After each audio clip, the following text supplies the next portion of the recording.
Yes, reka nongere kuba ikaze mbifuriza amahoro n'imigisha ngira ngo murabibona ko turi kumwe na Dr Muganga Clement.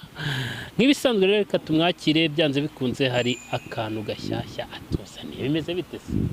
Ndaho ndashima Imana. Ako Dr kano ka video urimo urakareba ubundi. Video karashimishije cyane uretse ukareba agira ibyishimo kuko ikintu bita ibyishimo muri iki kinyejana turimo biragoye cyane. Rero rwose tutunyamaswa ukuntu turimo gukina ugasanga nta gikina n'abana be, nta gikina n'umugore we, nta gikina n'umugabo we, ariko wareba reba rwose ibiremwa bindi ukabona birakina rwose, abana bari gukina na se, bari gukina na nyina. Urabona rero twebwe muri iki gihe abantu biragoye cyane, biragoye cyane. Niyo mpamvu ngira ngo abantu benshi bigira aha hantu, bigira ahantu niba utari ufite uburyo ukina n'abana bawe, ukina n'umuryango wawe, nawe ujya uterana ushaka uburyo ki mwakina. Ngira ngo akenshi hari imikino igiye itandukanye, hariho amakarita, hariho kuba wakirigita umwana agaseka. Ngira ngo ni byinshi ariko Satani muri iyi minsi ari kuzana icyo bita kwihugiraho. Kwihugiraho hari telefone naho zirangaha zo bita touch, ziraza kurikora. Aho umugore akuzanira ibiryo ku meza akaza bire muri touch, ugashiduka yanabimennye cyangwa ugashiduka bigukubise ku rutugu atazi aho ameza ari. Ngira ngo hari uyu mukino rwose benshi bawigireho bamenye yuko Imana igira neza kandi Imana ikiri ku biremwa byayo kuba bishaka ariko. None rero Muganga Clement turakwakiriye uyu munsi, urimo uravuga ku bintu bijyanye n'urukundo, turimo turabona utunyamaswa dukina rwose ubona ko twishimye tumeze neza. Ese ibi bintu ubundi urabona abantu dukwiye kubyigiraho iki?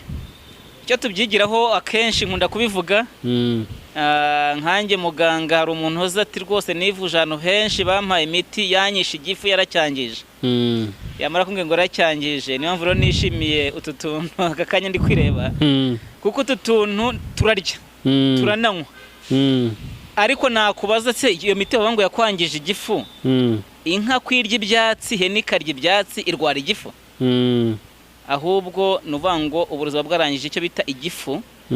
Noneho dogiteri yagusuzuma ko wanyweye imiti nyine y'ibyatsi ngo wishwe n'imiti y'ibyatsi, ntabanze kureba icyateye icyo gifu. Kuko indwara tugira hari igitera izo ndwara ntabwo dupfa kuza, ntabwo zizanwa no kuvuga ngo wariye ibi n'ibi, ahubwo uba warahumanyijwe. Kuko ufashe nka karaga gasimbuka gapima wasanga nta ndwara imwe gafite. Kubera iki? Ntabwo karya ibiturya. None se ubwo abantu nabo bayoboke y'ibyatsi ibyo birira, bayoboke ibyatsi bamenye uburyo bagomba kubikoresha. Kuko impamvu muganga ibyatsi urafata dodo ukarange, ufata ishu ukarange, usanga wanabishiririje. Noneho usanga ibitunguru washirije ngo nibwo ngo kirahumurira abantu neza. Ibyo byose urarya washirije gutyo birongera icyo bita kanseri mu mubiri wawe. Bitera kanseri gute? Urabuvungukira bw'ubushirire busigaye mu mara, bitera icyo bita uburwayi. Uburwayi rero bugenda bukura, bwamara gukura bukabyara kanseri. Impamvu rero nabwiye ngo itu dusimba uri kureba turya bya byatsi ya myanda igasohoka hehe mu mubiri wabyo. Niba ubashe kubohereza iyo firiti cyangwa umugati bukawurya, uraza kurya ibyatsi ya myanda isohoke. Mu gihe wowe utabasha kurya ibintu bibisi, nturya salade, nturya imbuto, utunzwe n'iki? Utunzwe n'amafiriti, utunzwe na brushette, utunzwe n'ikirayi cyo mu mavuta ya buri munsi. Noneho wahura n'umuntu w'umugabo rero wifite kontake mu ntoki ndiragera ati dore boss, kandi mu nda harimo ya makipe njya numva akomeye cyane, biba biragongera mu nda ukagira n'aya makipe ari gukina. Gerageze rero ukoreshe iby'Imana yaremye neza, ukoreshe salade, ukoreshe cyane igitunguru gitukura, indimu. Kandi nkunda kubivuga inshuro nyinshi, mu gitondo niba ukibyuka amazi y'akazuyaze akamurema indimu, kugira ngo umenye ko udafite ubuzima wowe ufite iyo ndimeze gutyo. Uzanywa amazi y'akazuyaze akamurema indimu, nyuma y'iminota 30 nutajya muri toilette ngo witume iyo myanda, uzamye ati Muganga Clement yarambeshye. Amazi y'akazuyaze akamurema indimu nkunda kubivuga inshuro nyinshi cyane mu biganiro byose ngenda ntanga. Kuko ntabwo mbere yo kugira ngo abantu benshi bagira amagara mazima, ntabwo mbere yo kugira ngo nibonekeze imbere yanyu mumbone gutya gusa, oya, kugira mugira amagara mazima. Numara kugira amagara mazima, icyo kiganiro niba cyagufashije ucyohereze ku bandi nabo kibafashe. Gerageza ukoresha amazi y'akazuyaze nkuko mbikubwiye. Niba mu nda wumva harimo byandi bijorora birimo, baguhaye ibinini, baguhaye imiti ishoboka yose ngo rwangwa amibe yahehe, amibe yahehe, koresha ayo mazi. Nubona kandi iyo myanda isohotse, ugane muganga Clement aguha indi nyunganizi iyo myanda izabasha gushiramo burundu kuko ntabwo ari ubuzima ufite. None se Dr Muganga Clement, wenda dusubije amaso inyuma, ndifuza ko hari abana bakwigiraho kuko byanze bikunze kuba uri muri kariyeri y'ubuvuzi, hari abantu barimo kukureba bakaba bati nanjye wenda mfite intego yo kuzagera hariya. Ese ni irihe banga ukoresha rituma utajya ucika intege muri uyu murimo? Ibanga nkoresha no gusenga Imana, kuko Imana niyo twongerera imbaraga. Umuntu umwe yaravuze ati nshobozwa byose na Kristo mpa imbaraga, biri mu byanditswe byera muri Bibiliya. Kuko udafite Yesu muri wowe, udafite imbaraga y'Imana muri wowe, ntacyo wageraho na kimwe. Kuko hari benshi baguca intege, baguca intege nk'abo tuziranye kera turi abana, tuziranye kera turi muri business zindi, ajya kumva ati Clement yavuye n'uyu, yamuvuye ibisazi, yamuvuye indwara iyi n'iyi, ati Clement afite imbaraga yavanye ahandi, ntabwo ari imbaraga y'Imana, ari imbaraga y'Imana. Niba rero iyo mbaraga iva ikuzimu iruta imbaraga y'Imana, njye biranyobera.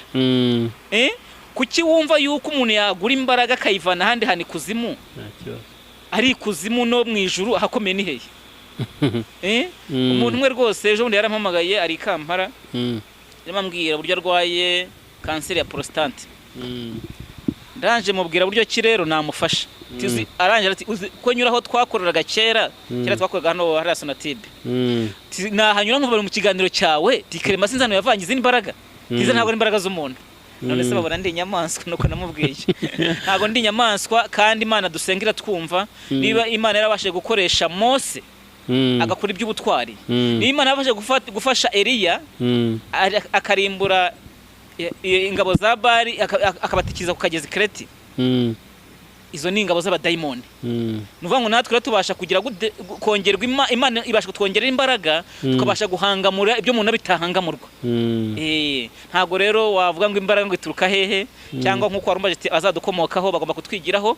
Uko ikinyejana turi kugenda tujyamo kirakomeye cyane, kirakomeye cyane, aho umuntu asigaye ajya mu kazi agataha yananiwe, agateka arimo asinzira, akarya arimo asinzira. Kandi tubwirwa ngo indyo nziza igera ku mubiri ukaba umubiri muzima. Ariko niba uri kurya iyo ndyo uri gusinzira ukayiteka usinzira ukayirya usinzira, kandi urarya usinzira uri kuri telefone, urarya usinzira uri mureba televiziyo, ureba amakuru cyangwa ureba umupira, uvuga ngo ubwo ntabwo ari ubuzima ufite. Ahubwo iyo twaha uburere bwa abana bacu nk'uko warubimbajije, ni ukubaha kondisiyo kugira ngo bagire icyambere amagara mazima. Amagara mazima umuntu yaronka gute? Ni mu mirire. Icyambere no gusenga, icya kabiri ni mirire. Impamvu mvuga ngo icyambere no gusenga, ijambo ry'Imana ngo mbere na mbere iki? Mbere na mbere Imana. Yamaze kumenya Imana rero agira na kondisiyo yo mu mirire n'iminywere. Iyo mirire n'iminywere iradufasha kugira amagara mazima. Amagara mazima ntabwo azava mu gusenga gusa, kwivuza no gusenga biragendana. Nuvuga ngo rero uwo mwana mura kumwigisha kumenya gusenga Imana, akamenya kwihanganira ibimugerageza. Naka kazi nukamwigisha azakinjiramo neza. Azavuga ati reka nanjye ngire ikirenge mu cya data, reka nzagere wenda umwana wanjye azabyara akangire ikirenge mu cya sogokuru. Bitewe nuko yabashe kugira ate kwihanganira ibimugerageza no kutita kuba mwita amazina runaka. Kuko na Yesu haraho bagiraga bakavuga ati se wamubaje turome yo kwa Yosefu. Nuvuga ngo rero nanjye haravuga ni Clement tuzi ati no muteka mutwe, ntacyo nawe uzawuteke nkanje, Imana izaguha umugisha. Kuko na Paulo yarwanye intambara akiri Sawuli, ararwana yica abantu, ariko Imana ibonye ko azaba umukozi wayo, imuzana mu murimo wayo. Yakoze umurimo neza cyane, arwana urugamba neza, agera haro warugeze ati se ntago bibagora niki. Paulo yagize bagarwara ijisho rinenda amashyira, abwira Yesu ati se wanyije n'iri jisho. Yesu aramubwira ngo ubwanjye buraguhagije. Nanjye rero iyo naniwe ndihangana ubwese burampaza bukangeza aho bugomba kungeza, nkihangana ibigerageza byose. Uko wanyita kose rero wowe ugenda umvugaho, ndakubwira ngo unshaka umvuge neza Imana irahari. Wamvuga nawe birakureba, n'umuvumo uri kwikururira, ariko numvuga neza Imana nawe izakongera umugisha. Kuko iyi si ntago tuyibereho kugira ngo tuvuge neza gusa. Isi ni ibibazo n'ibigeragezo n'indwara zigiye zitandukanye murabizi. None se Dr Muganga Clement, wenda hari akantu gashobora kuba kabaho, ndabizi ko byanze bikunze nta muntu udakora amakosa apfa kuba yambaye umubiri. Ese hari ikosa ushobora kuba warakoze mu buzima ariko rikagusigira isomo rikomeye ushobora kudusangiza muri aka kanya, ku buryo umuntu wanateganya gukorera iryo kosa ashobora kuba atereka mbireke kuko harimo isomo rimeze gutya? Ikosa nakoze no kutumva cyangwa se kumvira akenshi hari igihe umuntu akubwira ati nyamara ibi n'ibi wabiretse ntubyumve. Ubwo mbaje ikibazo cyiza reka mpita ngusha ku muntu kera ngikorera Sonatube naranguraga i Bugande. Umuntu arambwira ati resete yawe irahumanye kandi yahumanyije n'abantu bashaka isete yawe. Ati none waje ugakorera hanaha yewe ndi gutera kwigira muri Amerika uzaze nguha inzu yisigarane usa n'umuryango usigarane mu bibera ni Kampala nta kibazo. Ariko nubwo ari kosa nakoze nkanjye w'umuvuzi naho bigeze hari igihe nkuruza amaso y'umwuka asanga si ikosa kuko hagiye ikintu kibikosa ko kikaba n'igisubizo. Nuvuga ngo iyo nza kugenda nkajya aho ngaho ibi nkora agenda ntabikora ariko Imana yo ifite impamvu yemera ko ibituba kugira ngo ubashe kubyihanganira kuko ntago kigegezo kiza ku giti cyangwa ku mabuye kiza ku bantu. Akenshi tubyita ikosa ariko biba n'icyigisho. Icyigisho nge ntaho nkita ikosa n'undi wese waba yagize ikintu akora kumva ni kibi iyo kukita ikosa abo ni icyigisho ahubwo icyo cyigisho cyagusigiye iki. Icyo cyigisho rero cyansigiye kwihangana aho naranambye ndahizirika umuntu yarampemukiye aranduga mara imyaka 4 ndyamye. Niyo mpamvu uyu muntu yarambwiye ati wavuye hari ahantu ko bakumire nabi. Ncuruza bihomba nkona ko nungutse ariko bihomba. Ari byo twahoze tuba muri cya kiganiro kindi tinyatsi gute tinyatsi mera gute nyatsi nge ndayizi mujye muyimbaza ndayizi neza. Hano ushobora gutekereza ati nahombye reka nge kurangura reka nge kugurisha inkawe nafite mu rugo ukavugana n'umukiriya bwacya mu gitondo mugiye kwireba usanga inka yapfuye. Noneho mboga dutekereza hano mfite tubati twincuza mu telefone kakamwe ejo nzakagurisha nongere business ugasanga kamenetse ntawa kamennye. Ibyo wari ubizi nabyo bibaho cyane ukajya kubona inzu iri yashije igipande kigiye hariya. Nuvuga ngo rero we wa muntu wumva iki kiganiro twatangije akavideo kudusimba durimo dukina tangira nawe ushaka ibyo kiwakira n'umuryango wawe ubwonko bugarure ibya kera urebe inzira wanyuzemo urebe urugendo wakoze nturogerete ahubwo utangira ubuzima bushyashya. Imana izakugirira neza. Nese dogiteri dusubiye inyuma ubu wasubiza imyaka inyuma ni ikihe kintu ubona wicuza kuba utarakoze none wagikora? Nta kintu nicuza kuko impamvu nticuza nuko akazi ndimo ndashima Imana pe. Haleluya. Nuvuga ngo karamvuna nkagira stress nkabura uko ngira icyonwa nkabura uko ngira icyo narya kubera akazi mba ndimo. Ariko ndavuga mu ijuru hari Imana iri buntunge.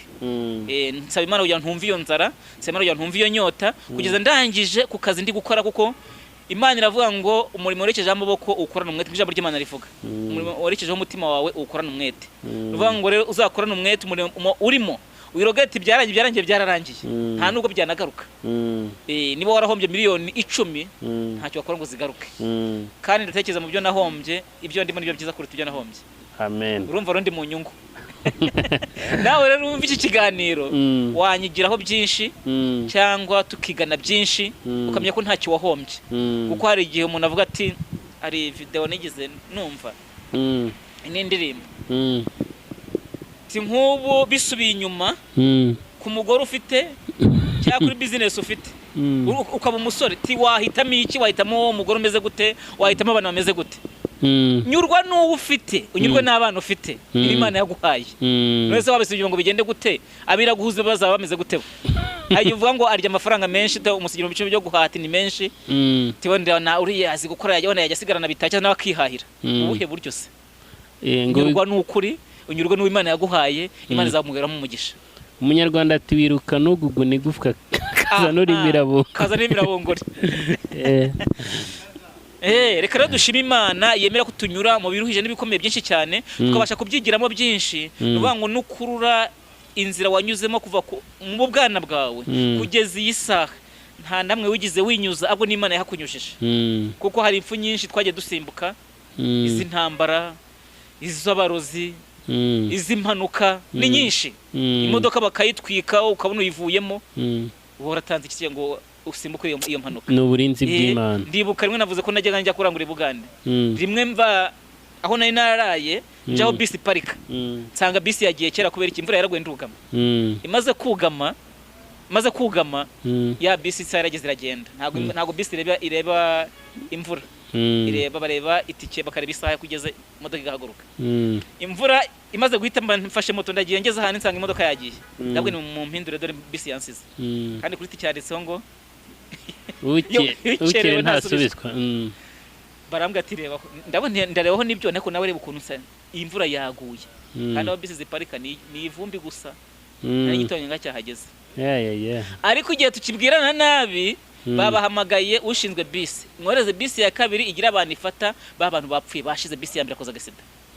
Uwo mwanya nari kwicaramo uwo muntu yarapfuye. Ese ubwo hari icyo utashima Imana koko? Imana ngo kugira ngo iguhombye kugira ngo iguhombe iraguhombya. Nuko ngo irogeretera wibaza ngo hari ibyo natakaje hari ibyo nabuze ahubwo aho ugeze ongeramo imbaraga. Dogiteri rero umuntu ashobora kuba yifuza kukuvugisha cyangwa se yifuza kwivuza yababona gute? Uko wambona uje kwivuza kandi indwara yari yose uri kugira ubwoba yo kugirwa nta ndwara idakira nkuko ari wancekeje ngo kucyapa bandikaho ngo nta ndwara idakira ngo kandi bamuvura ntakire tizo no kucyapa wasomyeho ngo ki ati wasomye ko hano twandika ko tuvura indwara zidakira rero twakuvuye n'ibyakira n'ubundi ubwo nyine none kuko wabisomye urumva utaturenganya. Oya turagerageza indwara zigakira iyo dusaye zidakira nyine nk'izo ngizo nkuko umuntu yabivuze. Akenshi hari gihe icyo bita uturemangingo tuba